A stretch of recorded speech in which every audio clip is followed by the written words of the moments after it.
Pozdrav svima drugari, dobrodošli u još jednu epizodu Sve za Android. Sada mi je ovdje u dvorištu, lepo vreme, pijem kafu i razmišljam da li su tableti izumrli. Pa sam htio vas da pitam šta vi mislite o tome. Neka moja logika je da pre par godina tableti su služili da upotpune mesto između laptopova i telefona. Ali ne znam, otkad telefoni postaju sve veći i veći, a laptopovi sve manje i manje, mislim da ne postoji nikakva funkcija u tabletima. Danas mislim.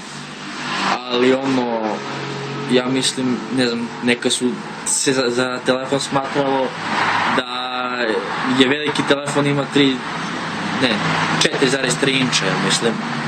I tada je logično bilo imati neki tablet, uređaj koji je onako veći, a ipak ima neka privatnost koja nema na računaru, ali opet možete da se zabavite i također možete lako nositi taj uređaj. Ali, ne znam, ja sam imao jedan tablet i on je i dalje u funkciji, ali posle pola godine ja sam prestao da ga koristim iz razloga što sam shvatio da mi to uopšte nije potrebno.